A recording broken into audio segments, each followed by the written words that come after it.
this series on Japan talking about how they're the most Western Eastern state. And in really any measure of society, economics, technology, culture, they are very Western. They look like the United States or Western European countries. And how did that get to be that way, given what we just talked about during the Japanese imperial aggressive phase and bad blood, where they pissed off everybody in the US and Western Europe and the Asian neighborhood. And by the end of World War II, they're in ruin, utterly destroyed and incapacitated. 2 atomic bombs dropped on them. How can we say that they got to the point of being as rich as the United States and the richest countries on earth? Great question. All of this happens in the post-war miracle phase after the conclusion of World War II. It's really the formation of the modern state of Japan, part 2. I mean, really, they industrialized and advanced their technology and everything during that Meiji Restoration. And they had the bad war period, and now they're going to rebuild into what you now know as Japan in today's world. And here's how it happened. They were completely and utterly destroyed in 1945. Not a bridge, building, or industry standing. And you can really kind of look upon this as a blank slate that they're going to get to rewrite once again their history and future onto. Now, not only are they completely destroyed, but they are, for the first time ever, occupied by a foreign power. And that's pretty humiliating, embarrassing to the Japanese as well. Who's the foreign power? Well, that would be Uncle Sam, of course. Under the leadership of General Douglas MacArthur, who actually led the entire Pacific War effort during World War II. MacArthur comes in and formally accepts the full Japanese surrender, full surrender, and really from 1945 to 1951 is in control of the state of Japan. Yes, they still have the emperor. MacArthur allows the emperor status to be kept, but it's just a figurehead. But really the entire government's wiped out. Okay, those are the guys that conducted the war. They're all gone, fired, some of them convicted of war crimes and killed. And what MacArthur's then going to do is oversee a complete redo of the society. And again, keep thinking back to that Meiji Restoration. This is a very familiar story. During lead up to the Meiji, the Japanese are behind. They can either embrace the West or fight against the West. And you really have the same thing here post-World War II. They just fought this big war, and they could continue to try to push out the foreign devil dog U.S. who's there, and they can try to rebuild and fight again, or they can embrace the West. And just like during the Meiji, they choose the embrace. So they embrace the United States tutelage. And under MacArthur, he oversees them redoing their economy, restructuring their military, even redoing their banking systems and educational systems, all under American tutelage. And the first thing they kind of do is say, okay, you guys need to redo a constitution too. You can't have that old crap, that militaristic stuff you guys just lived through. Here's our constitution in America. It's awesome. Check it out, copy at will, and make your own. And the Japanese did. With one important contingent that I do want to point out. The Japanese, in their constitution, decided to ban themselves from having a military. What are you doing? What? No military? What are you talking about? They don't. They have a Japanese self-defense force. Well, what the heck's that? Well, it's something that looks like a military. It smells like a military. It behaves like a military. It's got ships like a military, weapons like a military, arms and missiles like a military, but it's not a military. It is a self-defense force. It's more like the U.S. National Guard. The Japanese self-defense force, it would be there for times of emergency in the state, earthquakes or natural disasters, but also it's mostly there to defend. Again, self-defense force. So it has a state-of-the-art, awesome thing that looks like a military, but it's a self-defense force. It's actually never been engaged in an active battle since its creation. Except you have seen the Japanese self-defense force in action in every Godzilla movie you've ever seen. You ever notice there's tanks and stuff moving around shooting at Godzilla? Yeah, that's the Japanese self-defense force, and look how successful they were at defending from Godzilla. Not much. However, the reason I bring this up is that it's a very important aspect to understand that Japan puts itself in a very unique position adopting this stance on their military. By the way, MacArthur and everybody else did not want this. They said, no, don't do that. We're going to help you restructure your military, but don't take away your offensive capabilities. Why would MacArthur and the U.S. suggest that? I mean, they just had to fight a war against the Japanese military. Why wouldn't they want it destroyed outright? Because this puts Japan in a dependency mode of the United States.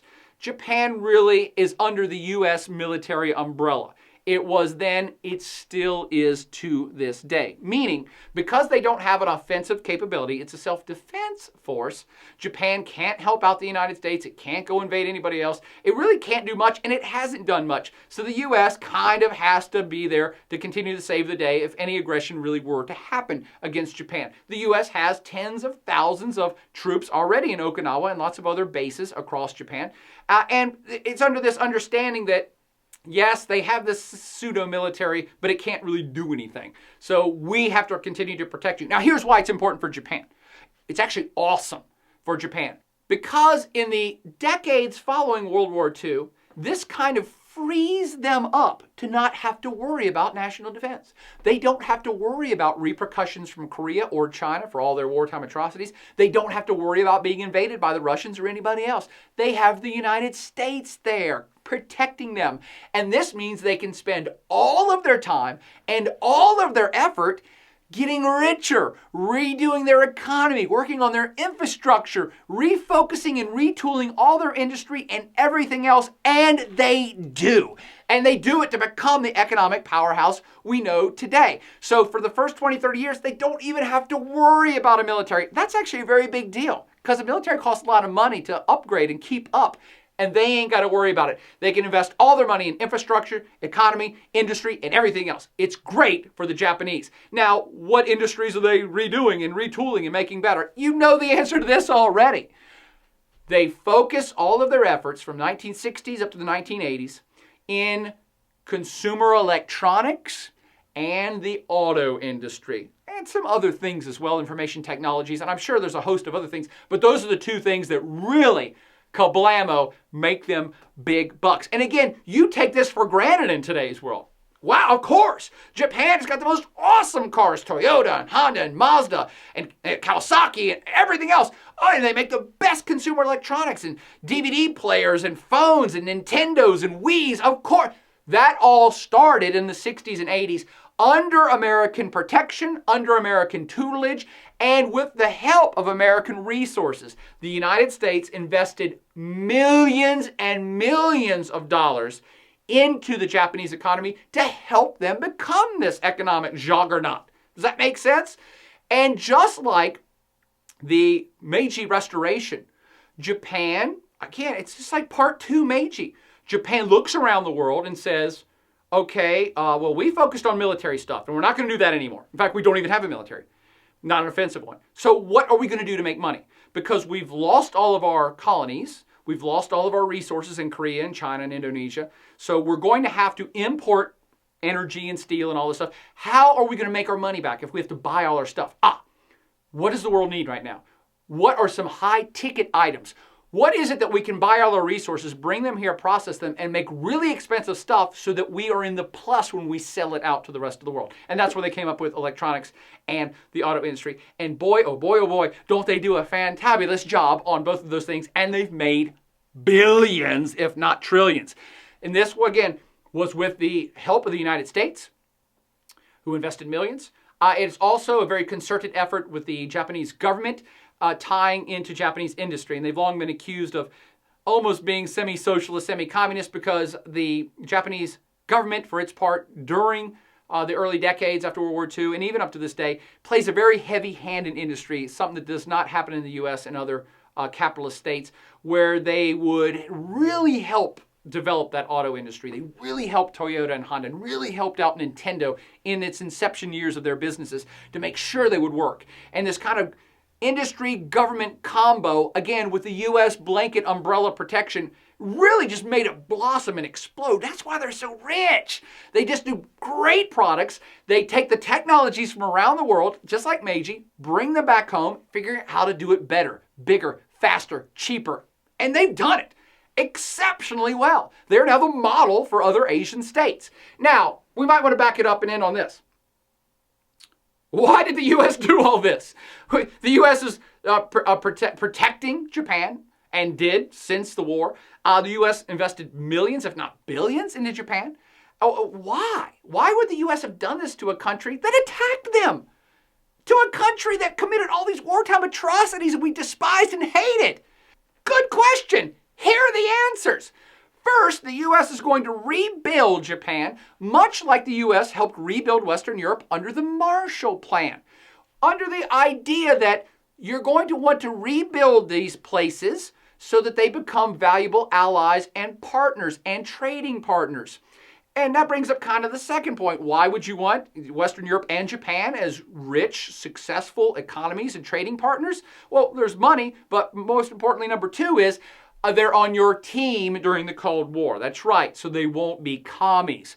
Just like the U.S.'s investment in Western Europe to save them from communist aggression, the U.S. saw Japan in the same light. They said, hey, we have to rebuild the society that we've destroyed so that communist Russia won't come take it over. Or then communist China, which just turned commie in 1949, so they won't come take over Japan.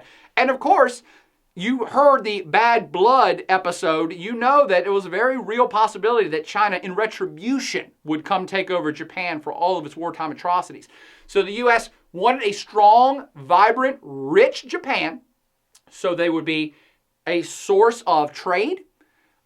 Japan's going to buy a bunch of stuff from the U.S., and the U.S. is going to buy a bunch of stuff from Japan. That is the fact still today. We're huge trading partners. And they're on our side, a strong political ally during the Cold War, and they are still to this day, of course. See the post-war miracle unfold under U.S. help, U.S. tutelage, U.S. dollars. Japan becomes the second largest economy on planet Earth, mostly due to focusing on consumer electronics and the auto industry, and becomes a very strong, powerful Asian ally to the United States, a situation which exists to this day.